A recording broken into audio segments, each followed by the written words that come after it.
Want to give a family member full access to your account? Adding a joint owner, or secondary owner, requires a branch visit, but it's a straightforward process.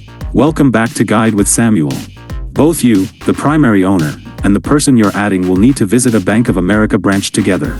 Bring government-issued photo IDs for both parties, like a driver's license or passport. A banker will help you complete the forms to add the person as a joint owner to your existing checking or savings account. They will get their own debit card and full online banking access. My crucial pro tip? Understand the difference between an owner and an authorized user. An authorized user on a debit card can make purchases but doesn't own the account.